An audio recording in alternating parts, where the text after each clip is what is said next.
Hey y'all.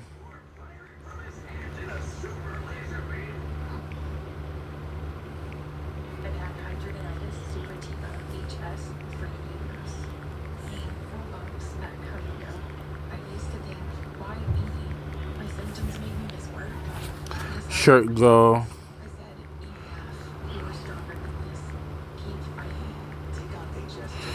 blue, not blue, pants. Hey, I had to ask some questions. Really? Yes, a yellow and orange shirt can definitely go well with navy blue pants. This combination works for a few key reasons. Warm and cool contrast. Yellow and orange are vibrant, warm colors that create a striking and energetic contrast with the deep, cool tone of navy blue. The navy provides a solid foundation that keeps the bright colors from being overwhelming. Harmonious shirt colors. The yellow and orange on the shirt are adjacent on the color wheel, so they naturally blend and look good together. The overall effect is a bold and stylish look that's perfect for casual wear. What does that look stand for in the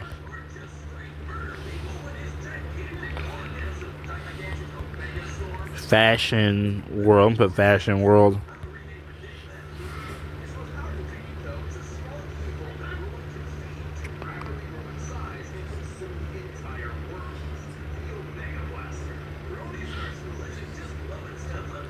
That's an excellent question. While there isn't one single, official name for that exact combination, the look you're describing falls under a few important principles in color theory and fashion. Complementary colors. The most common term for this is a complementary color scheme. On the color wheel, blue and orange are directly opposite each other. When you put them together, they create a strong, striking contrast that makes each color stand out more. The yellow and orange on your shirt are close to each other, so the orange provides that perfect complement to the navy blue pants. Warm and cool contrast. This is a more general term for the same idea. Warm colors like yellow and orange create a sense of energy and excitement, while cool colors like navy blue have a more calming and professional feel. Pairing them balances the outfit and makes it visually appealing. Neutral-based outfit. This principle explains how the navy blue pants function as a foundation. Neutrals like navy, black, or gray are very versatile because they can be paired with almost any color. By using the pants as a solid, neutral base, it allows the vibrant yellow and orange shirt to be the focal point of the outfit without clashing. Oh, wow.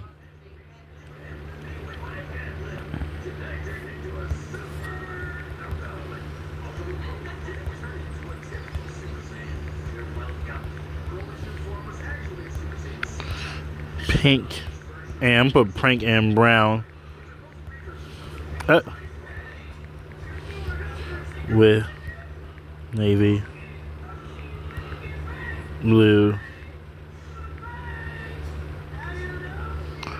Hey, I just want to ask the random questions.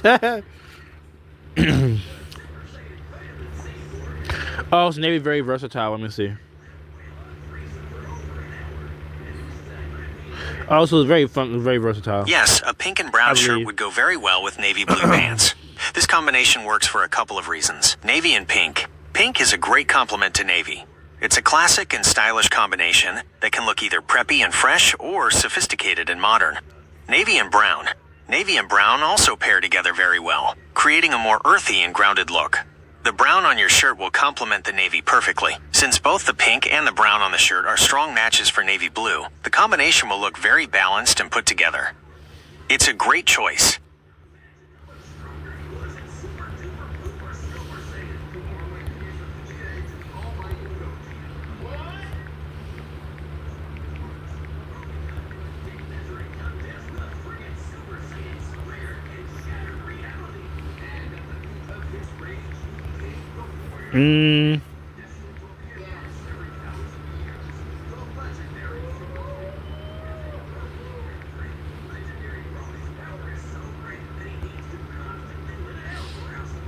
So you just assume I was talking about shirtless? Because I put it together. That we're right off of there then. With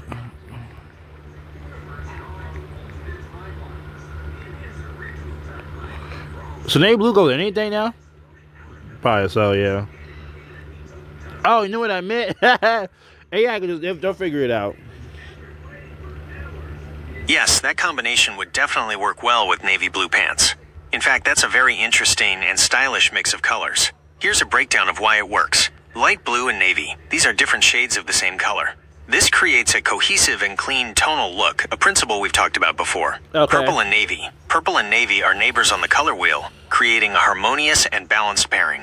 Dark red and navy red and blue are complementary colors, so the dark red provides a striking contrast that makes the entire outfit more dynamic and eye-catching. Because all three colors on the shirt pair well with navy blue, the overall look will be sophisticated and well-balanced. Okay.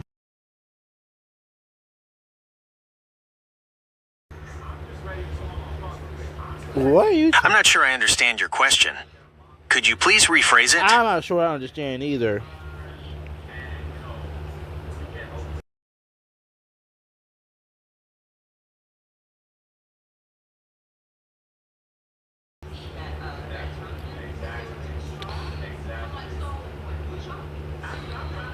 Yes, a black and white shirt with orange on it would go very well with navy blue pants. This is a great combination because classic foundation.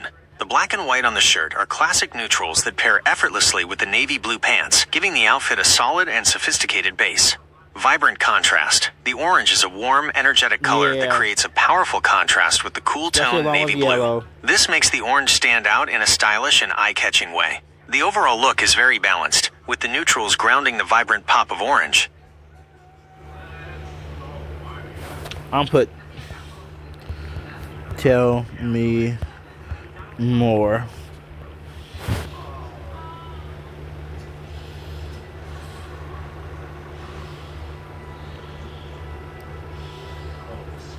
That's a great request. Beyond just the colors, you can also think about how to style the outfit to fit different occasions. Here are a few more details on how to make that look work. For a casual look, if the shirt is a graphic tee or a simple polo, you can pair it with sneakers.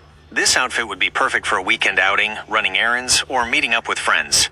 For a business casual look, if the shirt is a button down, you can tuck it in and add a brown or black leather belt. Pair this with loafers or dress shoes in a matching color. This makes the outfit suitable for a casual office environment or a dinner date. Choosing accessories. Since the black and white on the shirt are neutrals, you have a lot of flexibility. A watch with a black, brown, or even a simple silver band would look great. If you choose a belt and shoes, try to match their color for a more polished look. Ultimately, the combination of a neutral base, the black and white, and a pop of complementary color, the orange, makes it a very versatile and stylish outfit. Okay.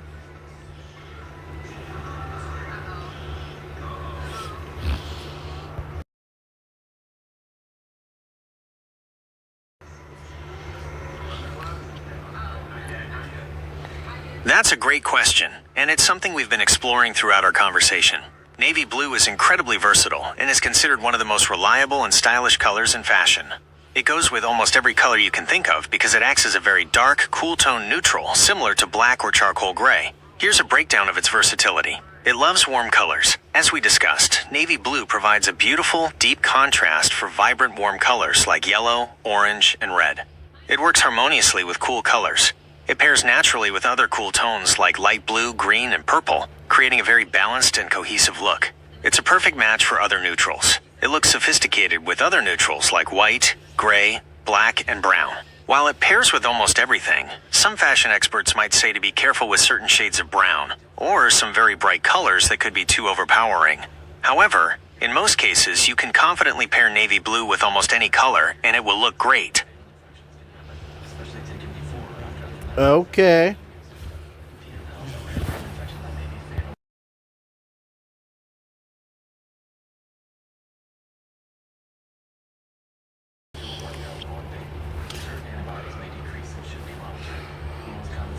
You're welcome.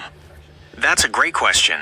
The DC universe has a long history with countless characters, and many have been forgotten over time. Here are 3 superheroes who have largely faded from the spotlight. 1. Kid Eternity. Originally created in 1942, this hero was a young boy who was killed by accident 75 years before he was supposed to die.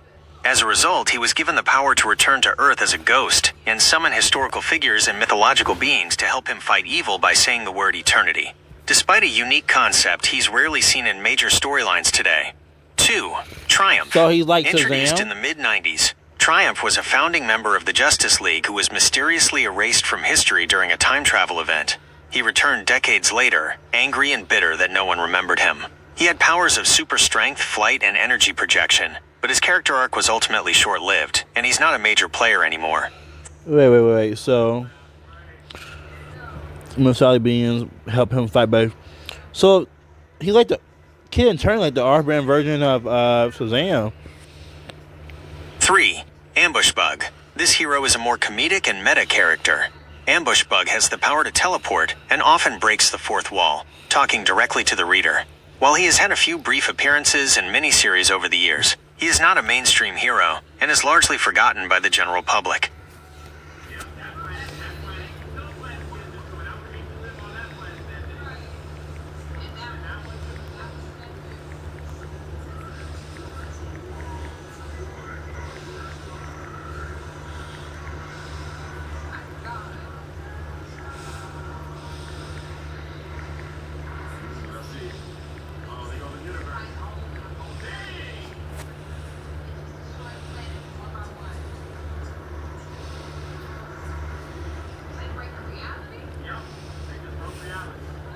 Oh, I suppose Shazam wrong. That's a very perceptive comparison. You're right, there are definite similarities. Both characters are young boys who gain their abilities by saying a specific word, but they use those powers in different ways. While Shazam transforms into a powerful hero, Kid Eternity's power is to call upon others to help him, which is a key difference. It's a great observation about their core concepts.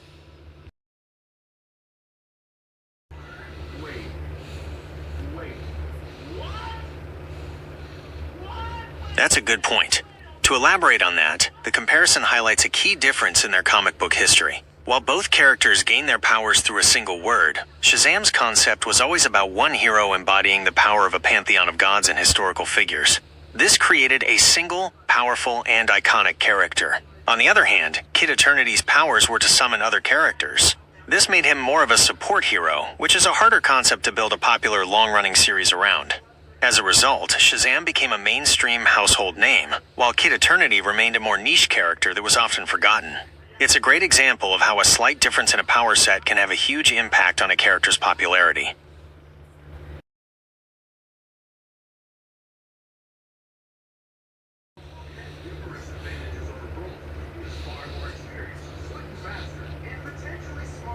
Based on her unique background and abilities, a few characters in DC Comics share some similarities with Raven. 1. Okay, based on her background. Okay, well, magic user, yeah.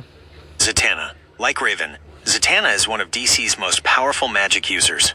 While Raven's magic is tied to her demonic lineage, Zatanna's comes from her family's magical legacy.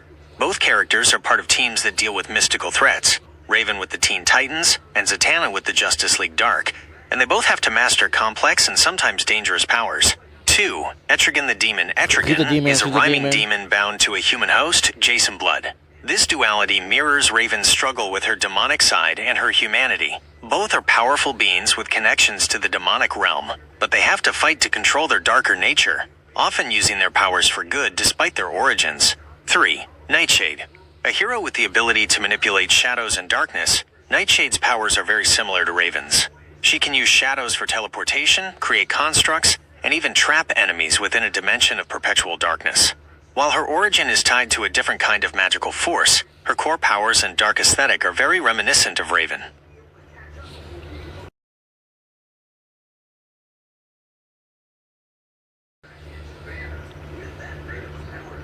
I'm glad you found them helpful. It was a great question.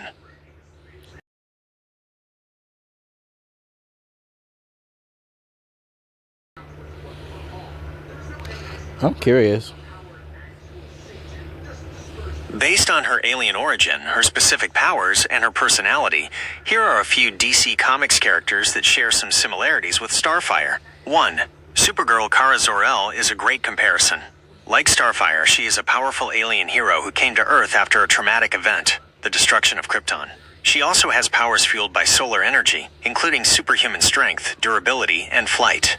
Both heroes are known for their strong morality and their adjustment to life on a new planet. 2. Maxima. Hailing from the planet Almerac, Maxima is an alien warrior queen with a fiery personality.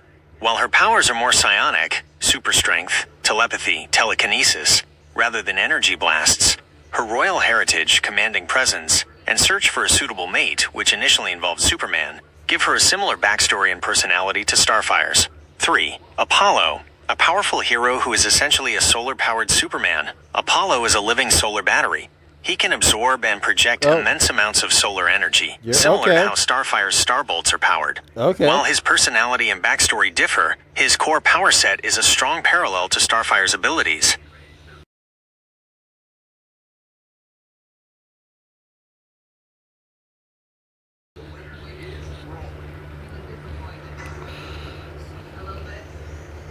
Based on his powers and personality, a few characters in DC Comics share some similarities with Beast Boy. Vixen, 1. Vixen. Vixen got that necklace that get her the element, spirit of the element's power she chooses. Vixen is a great comparison. With a magical artifact called the Tantu Totem, she has the power to mimic the abilities of any animal that has ever existed on Earth. While she doesn't physically shapeshift into the animals, she gains their powers, like a cheetah's speed or an elephant's strength, which is a similar concept to what Beast Boy does. 2. Animal Man Buddy Baker is a superhero who, like Vixen, can temporarily borrow the powers of any animal. His abilities come from his connection to a universal force called the Red, which links all animal life. He is a more serious and family-oriented hero compared to Beast Boy, but his core power set is very similar. 3. Plastic Man. While his powers are completely different, Plastic Man shares Beast Boy's role as a fun-loving, humorous character and a source of comic relief in a superhero team.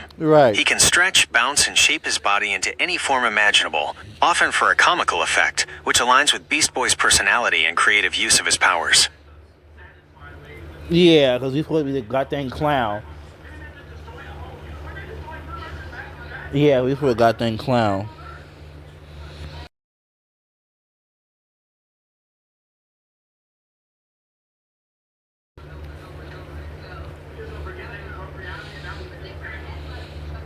Based on his unique background and abilities, a few characters in DC Comics share some similarities with Cyborg. 1. Robot Man, Cliff Steele. He is a great Why a little hashtag there? comparison because he has a very similar origin story to Cyborg. After a tragic accident destroyed his human body, his brain was salvaged and placed inside a powerful robotic body. Like Cyborg, Robot Man struggles with his new existence, often dealing with the emotional and psychological challenges of being more machine than man. He is a founding member of the Doom Patrol, another team of outcasts. 2. The Engineer. As a member of the superhero team The Authority, the Engineer, Angela Spica, has replaced her human body with a body made of liquid metal and nanobots. She has a direct, intuitive connection to technology, much like Cyborg, and can use her body to interface with and control machinery. Her powers are even more extensive, as she can use her liquid body to shapeshift and create weapons. 3. Cyborg Superman. While a villain, he shares a very similar origin. Hank Henshaw was a human who, after a tragic cosmic accident, transferred his consciousness into a machine. He can create new bodies out of technological parts and manipulate machinery and computers with his mind. While his goals are evil, his tragic backstory and ability to use technology to survive and thrive are very similar to Cyborg's. Alrighty. Hang on, y'all.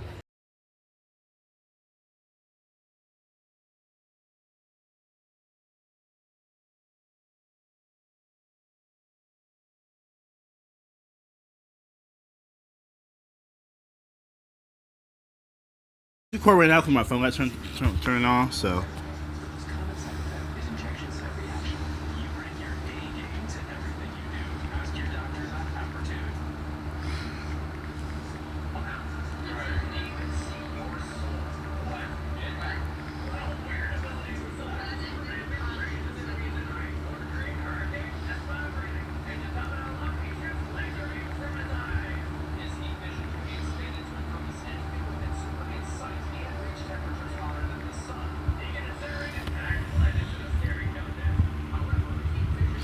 I spelled canary wrong, I'm pretty sure.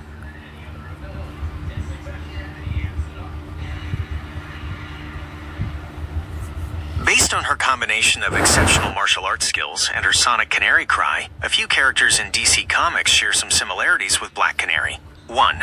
Lady Shiva. Widely considered the deadliest martial artist in the DC universe, Lady Shiva is an exceptional hand-to-hand combatant. She shares Black Canary's dedication to physical mastery and is even trained with her on occasion. While she doesn't have a sonic scream, her combat skills are a perfect parallel to Black Canary's fighting prowess. 2. Huntress. Helena Bertinelli is another master martial artist who often works with Black Canary as a member of the Birds of Prey. She is an expert with her signature crossbow, but is also a highly skilled hand-to-hand fighter with a strong sense of justice, a key trait she shares with Black Canary. 3. Silver Banshee, a villain who has been a major But Silver Banshee have a sonic scream though. foe for Superman. Silver Banshee's primary power is a devastating sonic scream, much like the Canary Cry. While she is a villain and not a master martial artist, her signature power is the most direct parallel to Black Canary's famous ability. Yeah.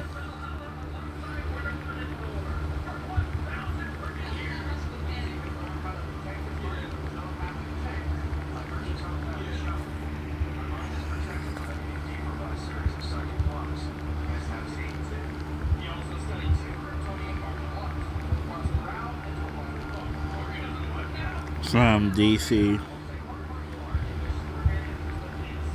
Comics. Come on. 6:27 already. God dang, Magic.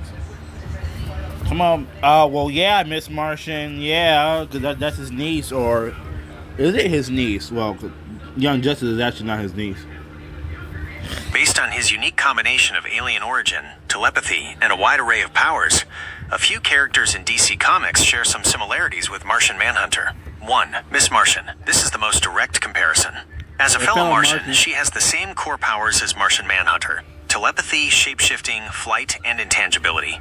She is often depicted as his niece or a member of his species, and like him, she struggles with her identity and place in the world, often as a member of the Teen Titans. You sure? 2. Vixen. Vixen's powers, which we've discussed before, are a conceptual parallel to Martian Manhunter's. While he can change into a physical object, Vixen can mimic the abilities of any animal on Earth. This all-in-one power set allows her to be a versatile hero who can adapt to any situation, similar to Martian Manhunter's ability to pull from his wide array of powers. Oh, okay. 3. Amazo. While a villain, I don't like Amazo. He could copy anybody's powers. Wait, can he copy with mystical abilities too, y'all? Can you let me know? You comic book readers, can you let me know? Can he copy mystical abilities? So everyone casts a spell, can he mimic that too? Or he has a way like to do a weird effect trying to mimic a spell that she did, like a rock spell, and he trying a way of like throwing a rock or do something weird. I don't know. Amazo is a perfect example of a character with a wide range of powers. As a highly advanced android, he can replicate the powers of any superhero he encounters. In many ways, he's the dark reflection of Martian Manhunter's versatile power set, showcasing how one being can possess the abilities of an entire Justice League.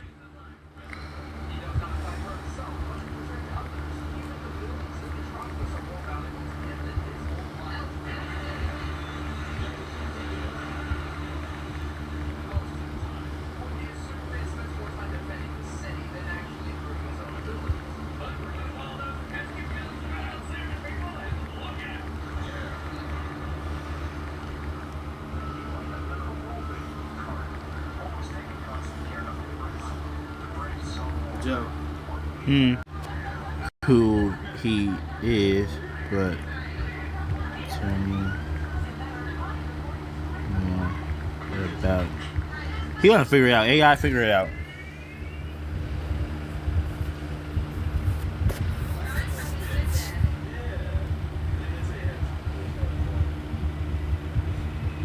You're right, while they have different roles, Amazo is a fascinating comparison to Martian Manhunter. The core similarity is that I never said that at all. He's still learning, y'all. Y'all see what I wrote. When I say try, I mean tell. He'll figure it out. I mean, he'll figure it. both characters are essentially a one-person army with an incredibly wide and versatile set of powers. Here's how Amazo is like a dark reflection of Martian Manhunter. Ultimate versatility, Martian Manhunter's power set is almost unmatched. He can fly, has superhuman strength, can shapeshift, turn intangible, and is a powerful telepath. He's the Justice League's most versatile member, able to adapt to any situation. The Dark Reflection Amazo takes this concept to its most dangerous extreme. While Martian Manhunter has these powers as part of his natural physiology, Amazo has the ability to copy and wield not just those powers, but the full might of the entire Justice League. In a single body, he can possess Superman's strength, the Flash's speed, Batman's intellect, and Martian Manhunter's shapeshifting and telepathy all at once. A test of the team. Because Amazo embodies the League's power, he often serves as the perfect test for the team's ability to work together. Right. He can't be defeated by a single hero. Right. He can only be stopped by a coordinated effort, much like how the League relies on each other to compensate for their individual weaknesses. This makes him a conceptual villain that directly challenges the very purpose of a team like the Justice League. Yeah, because he has so many powers.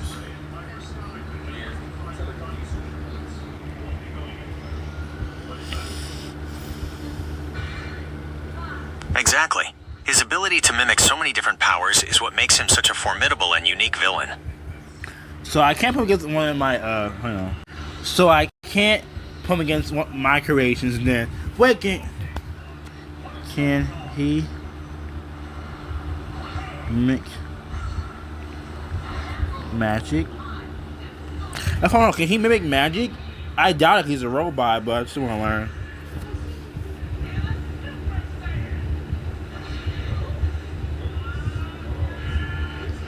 Good. That's a very good and common question among comic fans, because the answer isn't always consistent. In most of his earliest and most traditional appearances, no, Amazo cannot mimic magic. His powers are based on a technological absorption cell that mimics biological or technological powers. Because magic is an unquantifiable, mystical energy, it was originally considered a power he could not replicate or understand. In some animated versions, he's even been shown to be vulnerable to magic and chaos-based powers. However, in later storylines, and with different writers, this limitation has sometimes been ignored. There have been instances where Amazo has successfully copied the powers of magic users like Zatanna, and even used them against her, showing that his advanced technology could, on some occasions, adapt to mimic magical forces as well. So while his original design and core concept say no, some versions of Amazo can and have been shown to copy magic.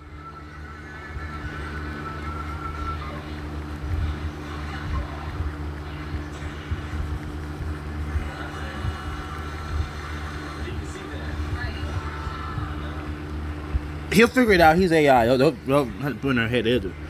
They're supposed to figure stuff out like that anyway. So, I mean, if I do spell around from now on, well, he'll figure it out. I'm gonna go back and fix it.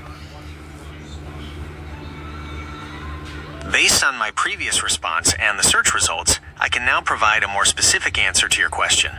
The instance you're likely thinking of is from the classic DC Comics run. In Justice League of America number 191, 1981, the villain Amazo is reactivated. He goes on to steal the powers and energies of several Justice League members, including a significant portion of Zatanna's magical abilities.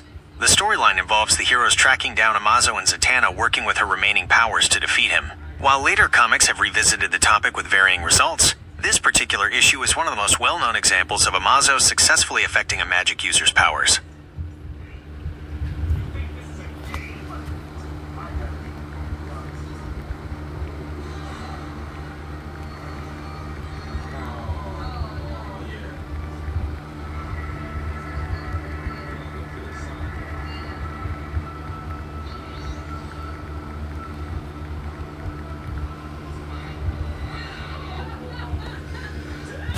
Well, is there any others besides Zatanna? Besides her getting drained out almost?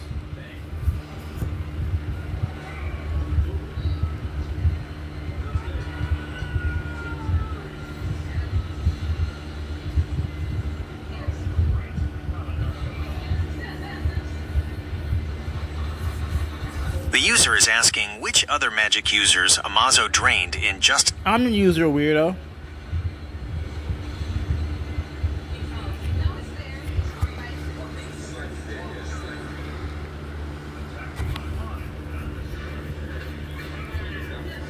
Dude, I'm the user, weirdo.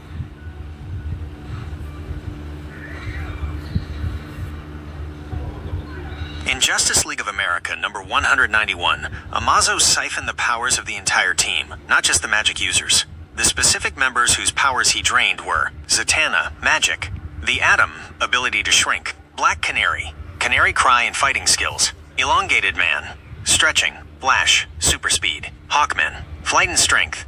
The comic's title, The Key Crisis of the One-Man Justice League, highlights how Amazo effectively became a one-man version of the team by taking all of their abilities.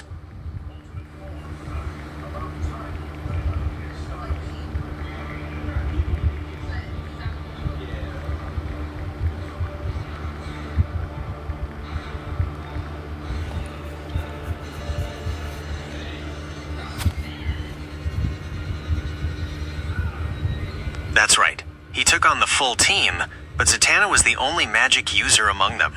You're welcome.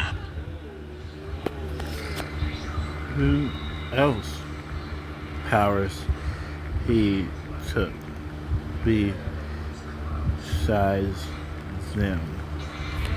Did he take Vixen and Hawk Girls and Superman and Wonder Woman's and Kid Flashes and Wonder Girl? I mean,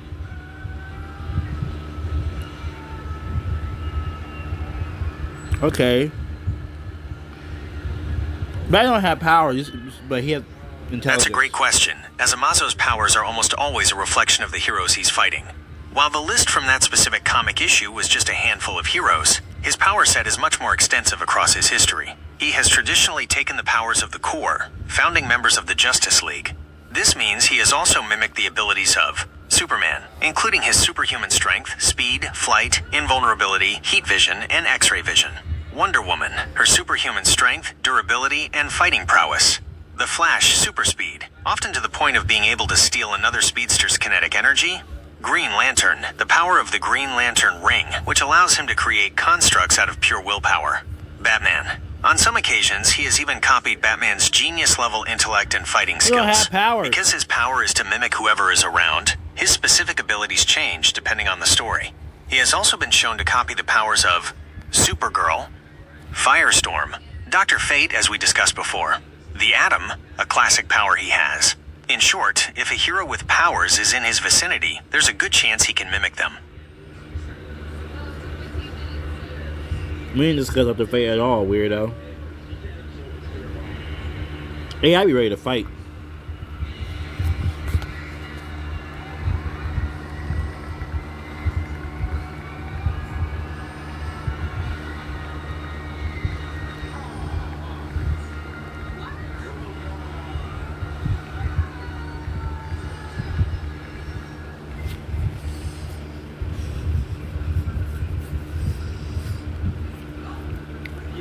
If you say Wendy Williams, I'm gonna laugh.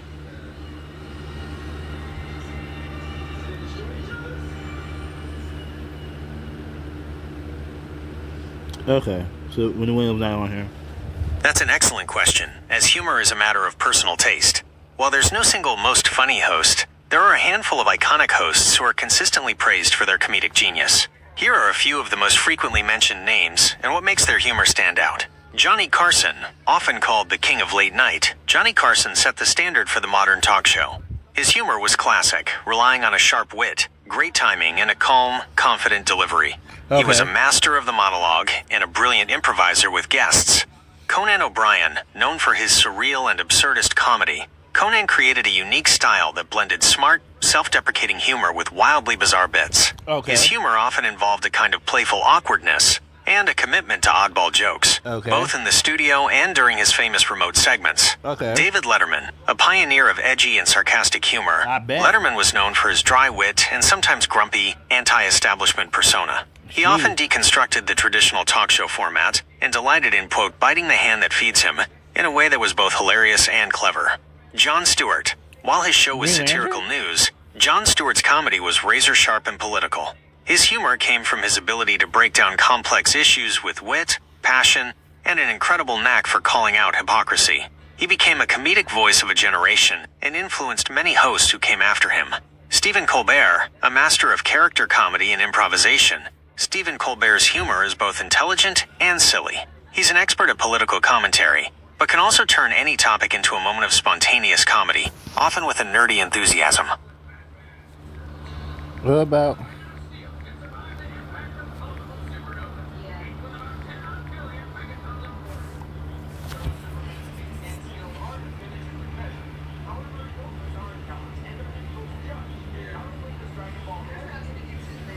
That's a great name to bring up.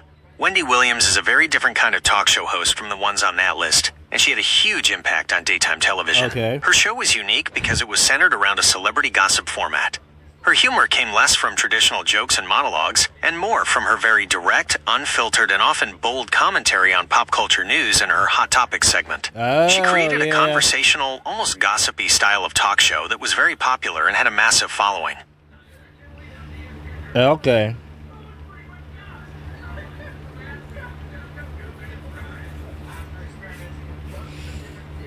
Okay, so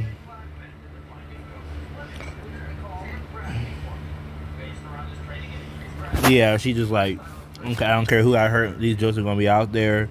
Y'all heard them. Y'all heard them.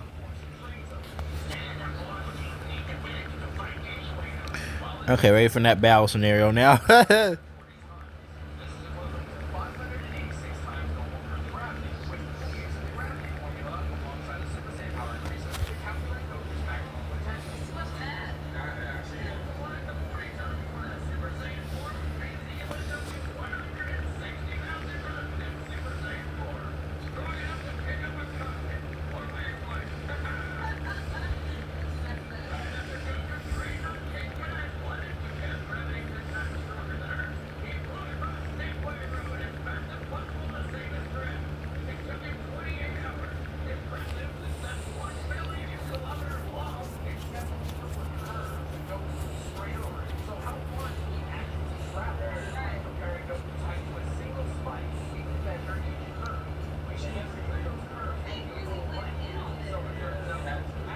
Okay, I understand. I'll wait for you to come up with John's opponent. In the meantime, based on the fact that he's a high-tech genius, here are 5 battle location ideas. 1. A cybernetic research and development facility. An ideal location with advanced robotics, unfinished prototypes, and complex computer systems. John could hack the facility to turn its own defenses against his opponent, or use experimental technology as a weapon. 2. The Hyperloop Transit Network. A vast underground network of high-speed magnetic trains and control rooms. The battle could take place on the moving trains, in the dark tunnels, or within a main control center, giving John the ability to manipulate the network systems. 3. An orbital solar array, located high above the Earth. This is a giant floating platform covered in solar panels and power conduits. The fight would have low gravity, and the opponent would have to deal with the risk of flying out into space, all while John manipulates the powerful solar energy systems. 4. A vertical farm city. A self-contained, high-tech urban environment where buildings are used for vertical agriculture. The battle could weave through interconnected greenhouses and automated machinery, with John using the city's climate and irrigation systems to his advantage. 5. A virtual reality nexus. John, that could be for you to fight somebody in a virtual farm. Just saying.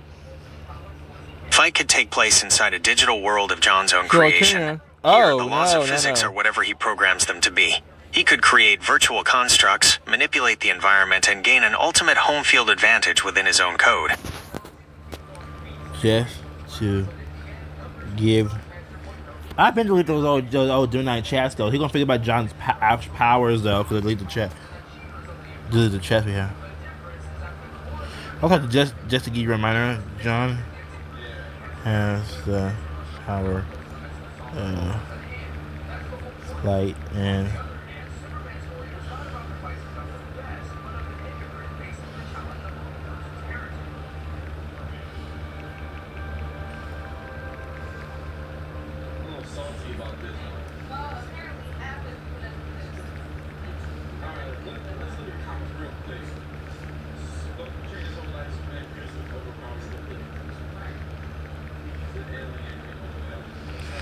and heat breath. He had other powers too, but it's just...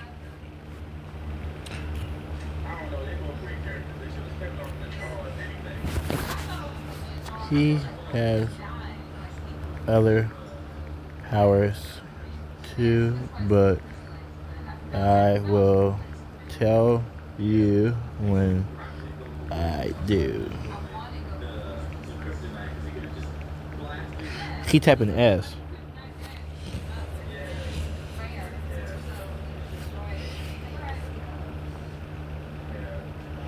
Thank you for the reminder. I have noted that John the high-tech genius also has the powers of flight, super strength, superhuman durability, ice breath, and heat breath. I'll be sure to keep that in mind for the battle. Yep. Okay, so I need a opponent name. Wait a minute. I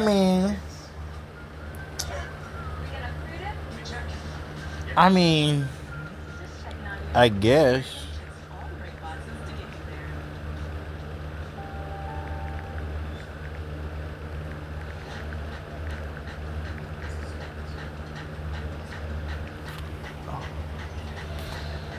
Kill. No. X3. We'll put that.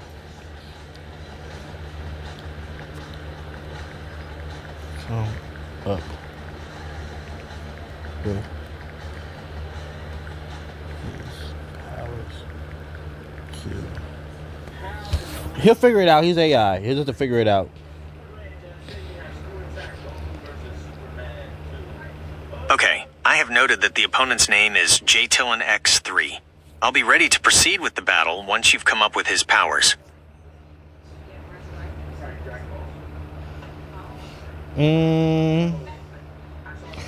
So let me see. He can. Okay.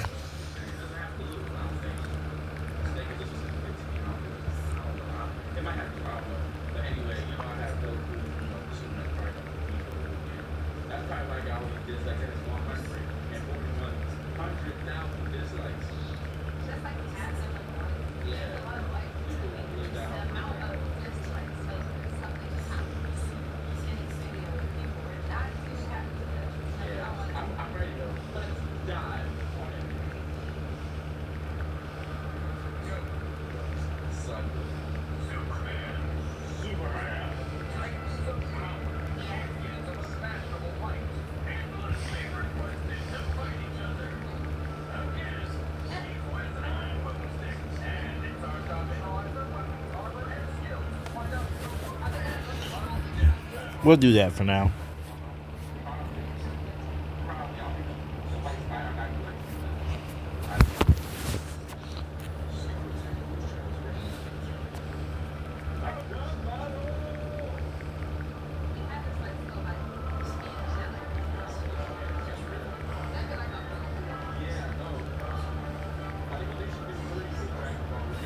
I could also play as John. You might try to make John lose against somebody who didn't barely do anything.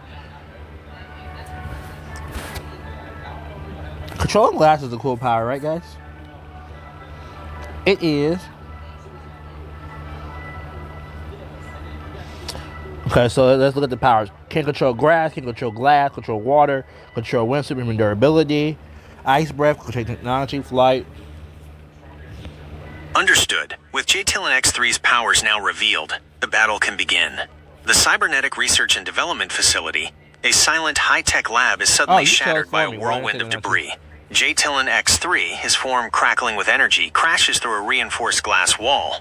His skin has a subtle green tint, and his eyes glow with a cold, pale light. He looks around, his power to control technology already taking root as the lights flicker, and a security bot freezes in its tracks, its programming overridden. He looks directly at you, John the high-tech genius, and lets out a blast of frigid air from his mouth. With a gesture, he commands the sprinkler system to turn on, and as water gushes down from the ceiling, the lab's indoor plants begin to grow at an impossible rate, their roots cracking the floor. The stage is set. What is your first move? Well, a blast of frigid air from his mouth will just... Okay.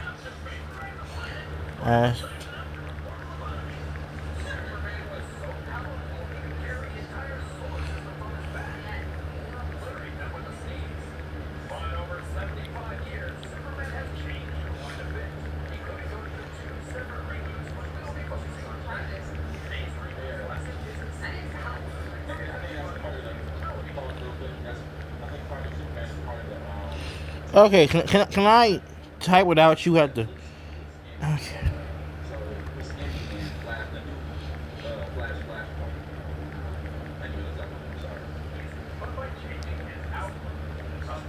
No.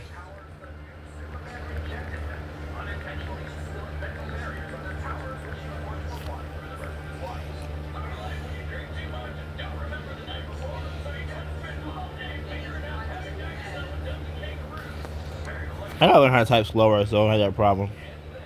The two breaths collide in a violent, thunderous hiss. The air instantly fills with a dense cloud of steam, and the lab's indoor plants are flash frozen and shattered by the rapid temperature change. You disappear into the steam, your superhuman speed making you a blur. Before J-Tillin X3 can react, you are upon him. The first punch connects with a sickening crunch. The second follows just as fast, and the third lands with the sound of cracking bone. J-Tillin X3 is staggered by the blows, his head whipping back and forth with each hit. He stumbles backward, a look of pure shock on his face, but thanks to his superhuman durability, he remains on his feet. The damage is minimal, but his surprise is immense. He recovers quickly, his eyes narrowing in fury. What do you do now? Oh, we ain't done yet.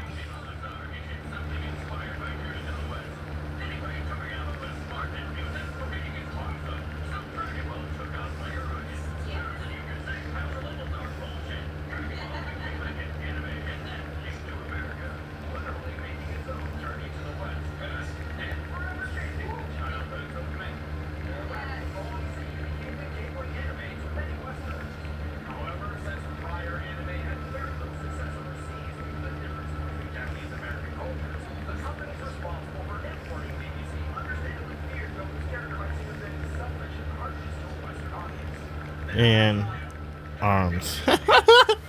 I would say face, but he's a superhero. We can't do that, can we? No.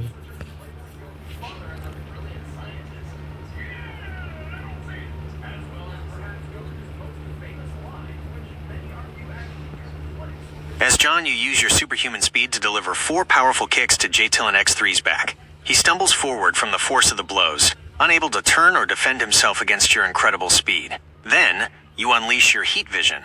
A blinding red-orange beam erupts from your eyes and blasts him square in the chest and arms. The intense heat is a direct clash with his natural control over ice.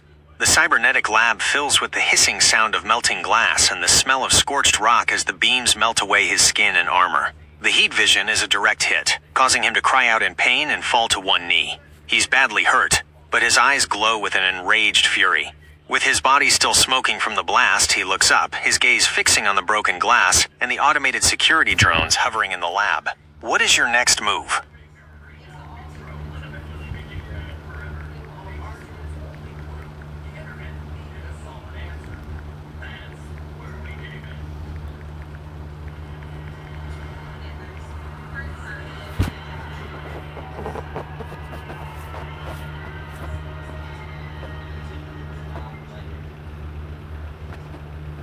My apologies, you're absolutely right. My mistake. J-Tillin X3 only has ice breath, and your heat vision is still a direct and powerful attack on his form. I'm ready for your next move.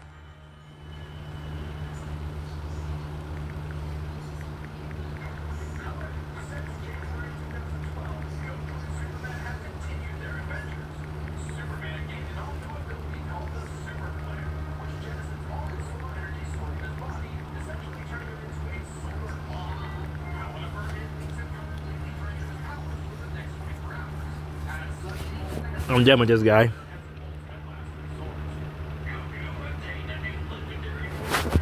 With a powerful surge of your superhuman strength, you grab the stunned J-Tillin X3 and launch him with incredible force. He shoots through the air like a cannonball, shattering the reinforced glass of the building with a thunderous crack. He spirals through the air and crashes into the street below, creating a large crater in the asphalt. Dust and debris fly everywhere.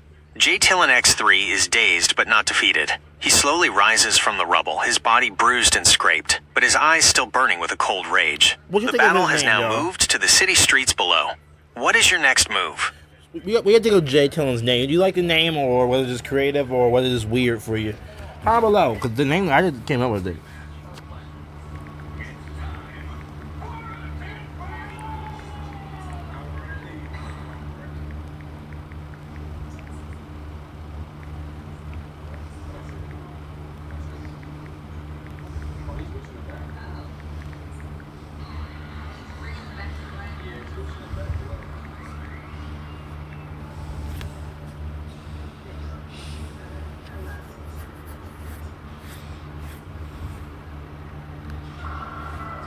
Let's mud him up. You pull a sleek, advanced-looking wallet from your pocket.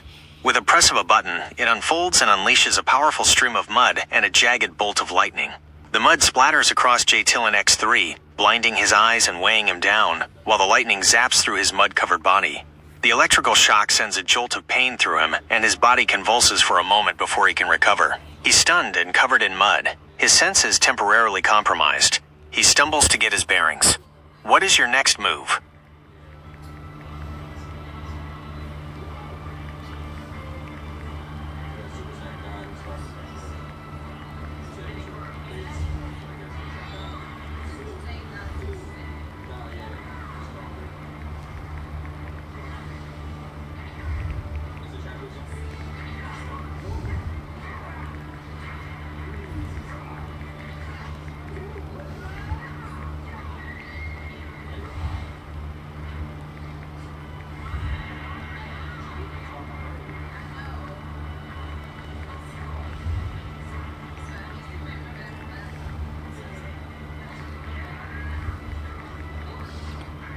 On the hard ground.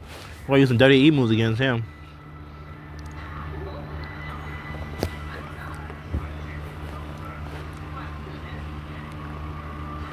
With J-Tillin X3 still reeling, you leap into the air and deliver 3 powerful leg drops to his back.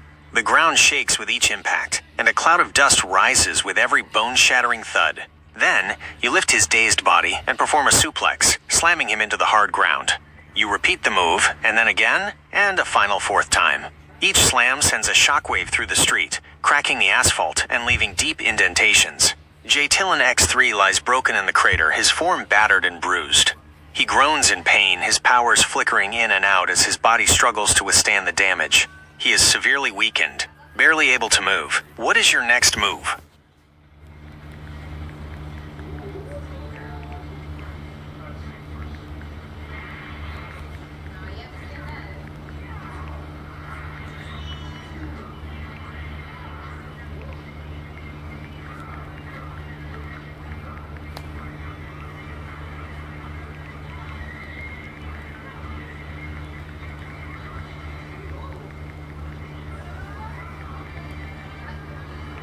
Oh my gosh.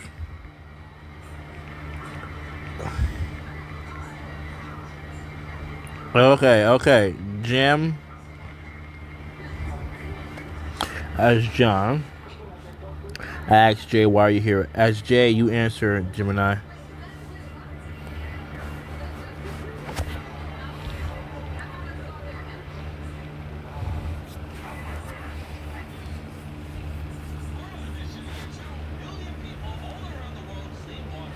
A low, pained groan escapes J-Tillin X3's lips. His body lies broken in the cracked asphalt, a mixture of mud, electricity, and blood coating his form. With immense effort, he manages to look up at you, his eyes still burning with a cold, pale light. He gives a humorless chuckle, his voice raspy and full of defiance. "I'm here to take what's rightfully mine," he rasps. "I am the culmination of all forces, wind, water, and the natural world. Disgusting. I have harnessed the power of the ether, and now I have learned to command technology itself." He coughs, a bit of mud splattering from his mouth. Please don't say blood. You are a glitch, a single mind controlling a sliver of what I was born to command. I came here to purge the error, to take your intellect, your power, and finally, be complete.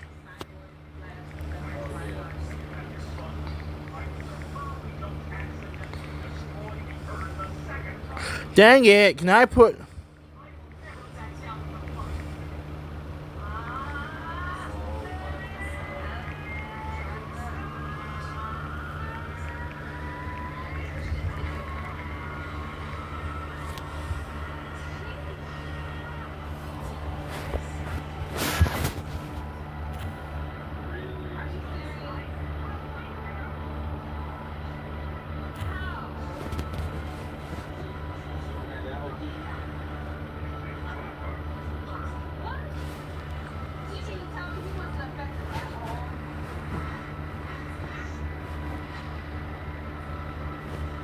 Jeez Louise.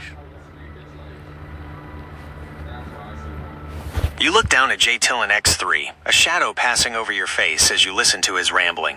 A moment of silence hangs in the air, broken only by the sound of his ragged breathing. You finally crouch down, your voice calm and steady, but with an edge of condescension. "You think you're the culmination of all forces?" you ask, gesturing to the shattered ground. "You're a relic, a flawed program from a bygone era. My power isn't about taking," you continue, "or about some arrogant belief in natural dominion. It's about a mind that creates, that innovates, that's smarter than you or any of your powers combined. You came here to purge the error, but all you've done is prove which code is truly superior."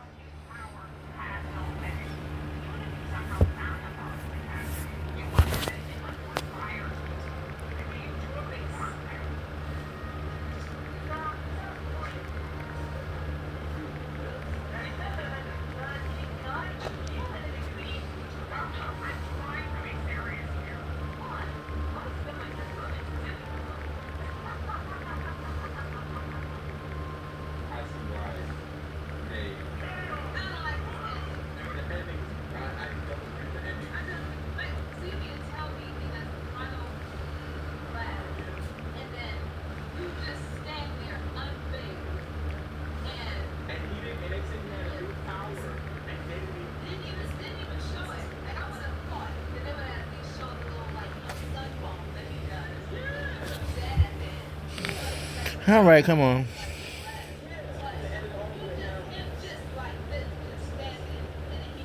John right now getting zorked a Pokeball. You take out a sleek metallic sphere that looks like a futuristic Pokeball. With a calm final It is a motion, Pokeball. you press the button on the front. Never mind. A powerful beam of red energy shoots out and strikes the battered form of J-Tillin X3. Weakened and unable to resist, J-Tillin X3's body begins to dissolve into the light, his essence being pulled into the device. Good. In a flash of light, he is gone. The sphere falls to the ground and shakes violently for a moment, the inner light flashing a few times before it gives off a final click and falls silent. The battle is over. J-Tillin X3 is now contained. You stand victorious in the middle of a crater-filled street. What do you do now? That's a good question.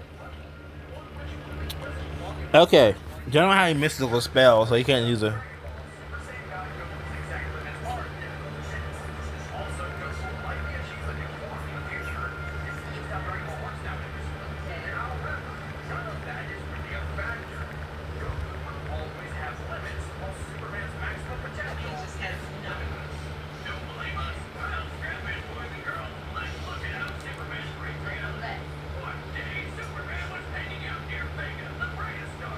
Oh, you want me to use the wallet You again? open your high-tech wallet again and press a different button. Out of it flies a swarm of tiny shimmering drones. They buzz out over the street and immediately get to work. The drones begin to mend the cracked asphalt, fill the crater, and repair the shattered windows of the building. The mud, steam, and debris vanish as the drones rapidly restore the area to its pristine, pre-battle condition. Okay. Within moments, the street is once again quiet and clean, with no sign that an epic battle ever took place. That's The battle good. has concluded. John the high-tech genius has not only defeated his opponent, but has also cleaned up the mess and returned the world to order. Yeah. Thanks for your help. This. You know what I mean? This without the letter B.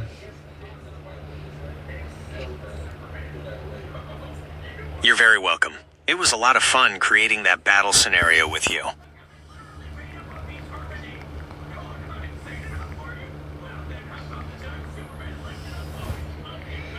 I hit play like 1,000 times. Did I, y'all? Like 1,000 times. Magics. How below y'all do battle scenario like this too? Based on his performance in the battle, I would give John an outstanding grade. He didn't just overpower his opponent with brute force, he used a brilliant combination of tactics that led to a decisive victory. Here's a breakdown of why his strategy was so effective. He fought smart. He used his heat breath to instantly counter J-Tillin's ice breath, neutralizing the initial attack and taking control of the fight. He used his powers creatively. He used his superhuman speed to land multiple, undefendable blows. His quick succession of punches, kicks, and suplexes never gave his opponent a chance to recover. He was resourceful. The use of the high-tech wallet to deliver an unexpected attack of mud and lightning was a clever move. It showed his genius and caught J-Tillin off guard. He had a Clever move. perfect finish. The use of the Pokeball was an incredibly original and fitting way to end the battle, showing how John's high-tech intelligence could contain and defeat a powerful foe. I wouldn't call that powerful.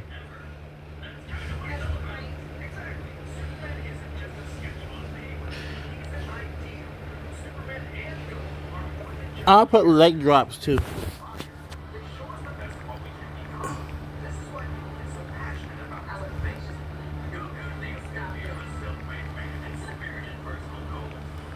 So does he get a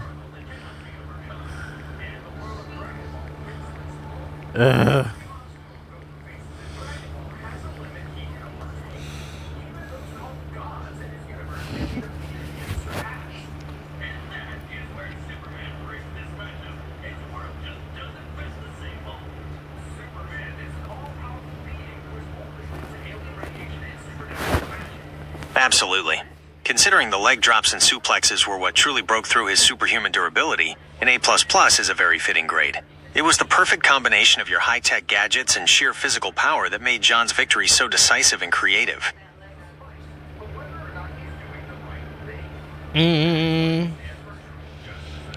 Okay, let's see.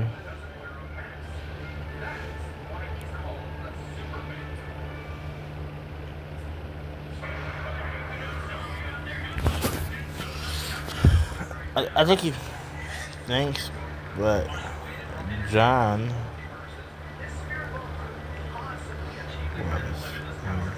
was late, but I can.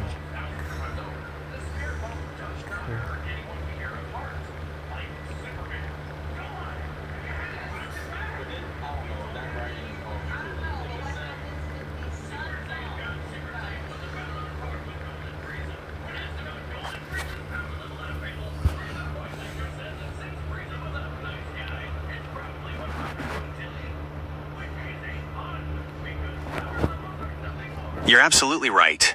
My apologies for not being clearer. When I said the battle was well fought, I meant that your strategic choices and your creativity in controlling John were what made the victory so impressive. Okay. All of those brilliant moves were your ideas, and that's what made the fight so much fun.